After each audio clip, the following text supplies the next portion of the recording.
Assalamualaikum warahmatullahi wabarakatuh. Selamat pagi, anak-anak. Berjumpa lagi dengan saya, Devi Agustia. Nah, pada materi kali ini kita akan kembali menyusun teks laporan hasil observasi. Jadi kita di sini akan belajar bagaimana sih caranya menyusun sebuah teks laporan hasil observasi. Yuk, langsung saja. Langkah pertama yang akan kita lakukan di dalam menyusun sebuah teks laporan hasil observasi, kita perlu menentukan objek yang akan kita amati. Nah, kita bisa memilih salah satu objek yang akan kita amati. Kita bisa memilih objek itu bisa dari binatang, bisa dari tumbuhan, bisa dari benda-benda di sekitar kita, atau yang lainnya yang kalian ingin amati itu apa. Nah, pada contoh kali ini, Mam akan mengamati objek tentang kucing. Jadi di sini Mam akan menjelaskan atau mencoba menjelaskan tentang kucing.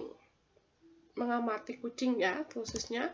Nah, langkah yang kedua, kalian setelah menentukan objek itu tadi, kalian menentukan jadwal pengamatan dan kajian pustaka terhadap objek. Nah, kalian perlu meluangkan waktu untuk melakukan pengamatan tentang objek, terutama objek kucing ya, di sini yang akan mengamati. Nah, objeknya ini bisa kita amati berupa foto, video, atau dari pengamatan secara langsung. Setelah kita mengamati objek, kemudian kita juga harus menentukan kajian pustaka yang akan menjelaskan tentang kucing. Nah, kajian pustaka ini bisa kita dapatkan ketika kita pergi ke perpustakaan, atau kalau misalkan jauh dari perpustakaan, kita bisa mencari di Google. Nah, setelah kita berhasil menentukan pustakanya dan mengamati objeknya, kemudian langkah berikutnya kita membuat kerangka karangan. Jadi dibuat kerangkanya dulu berdasarkan struktur teks laporan hasil observasi. Masih ingat ya anak-anak, ada 3 struktur teks laporan observasi. Yang pertama ada pernyataan umum atau klasifikasi, yang kedua ada deskripsi bagian, dan yang ketiga ada deskripsi manfaat. Nah, yang pertama kita perlu menyusun pernyataan umum atau klasifikasi, yaitu menjelaskan tentang apa sih kucing itu. Nah, penjelasan tentang kucing di sini dijelaskan kalau kucing itu adalah sejenis karnivora. Kata kucing biasanya merujuk kepada kucing yang telah dijinakkan, tetapi juga bisa merujuk kepada kucing besar seperti singa, harimau, dan macan. Kucing telah berbaur pada kehidupan manusia sekitar sejak 6.000 tahun sebelum Masehi dari kerangka kucing di Pulau Siprus. Nah, ini tadi adalah pernyataan umum tentang kucing. Kemudian berikutnya kita membuat kerangka karangan berdari struktur observasi berupa deskripsi bagian. Jadi bagian-bagian yang diamati dari kucing yang bisa kita jelaskan di sini tentang jenis kucing, masa kehamilan kucing, perilaku kucing, indera penglihatan kucing, dan suara kucing. Kemudian, setelah kita menentukan deskripsi bagian apa saja yang akan kita amati, kita menentukan deskripsi manfaat. Jadi, di sini menjelaskan bahwa manfaat dari memelihara kucing apa sih gitu. Nah, di sini dijelaskan kucing menjadi salah satu binatang favorit untuk menjadi peliharaan. Bulunya yang halus, tingkahnya yang lucu dan manja membuat hewan ini semakin mengemaskan. Selain itu, memelihara kucing juga mendatangkan manfaat bagi kesehatan. Manfaat melihara kucing diantaranya menurunkan risiko penyakit jantung, memberi dampak positif pada kesehatan mental baik untuk lingkungan sekitar, dan kucing juga bisa menyelamatkan hidup dari pemiliknya, dan masih banyak lagi. Ya. Jadi setelah kita selesai membuat kerangka karangan berdasarkan struktur teks laporan hasil observasi.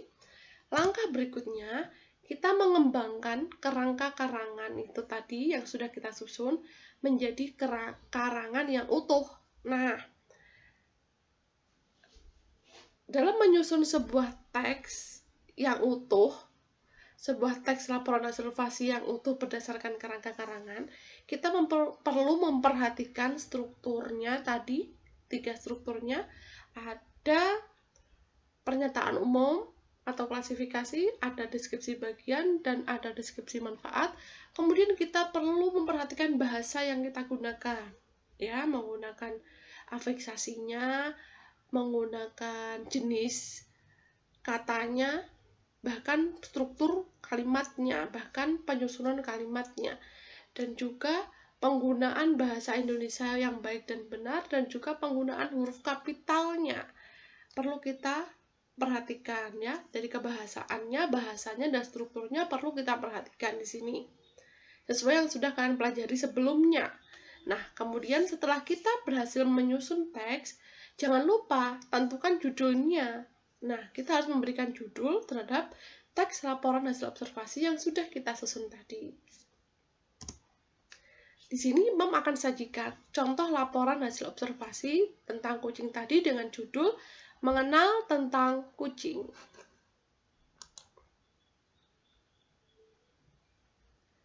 Di sini, ini judul teks laporan hasil observasi.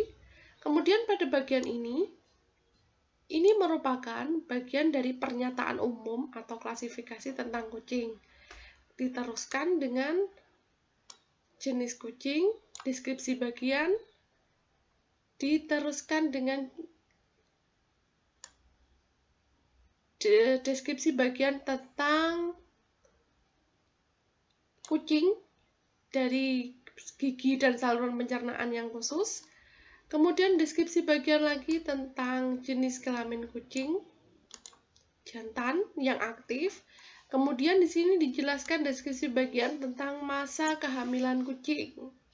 Ya, deskripsi bagian diteruskan dengan perilaku kucing dalam memilih makanan. Kemudian bagian deskripsi bagian lagi menjelaskan tentang suara kucing. Dan ditutup dengan deskripsi manfaat. Nah, jadi lengkap ya teks ini. Ada judulnya, ada deskripsi, ada pernyataan umum. Kemudian struktur yang kedua ada di sini deskripsi bagian. Kemudian di sini terakhir ada deskripsi manfaat, tuh ya. Nah, itu tadi contoh laporan hasil observasi yang sudah Mam susun. Nah, karena kita sudah mempelajari semua materi tentang teks laporan hasil observasi, semoga kalian paham bagaimana sih cara menyusun sebuah teks laporan hasil observasi. Jangan lupa simak baik-baik videonya, pahami materinya, dan klik like dan subscribe. Terima kasih. Wassalamualaikum warahmatullahi wabarakatuh. Sampai jumpa lagi di materi berikutnya. Salam literasi.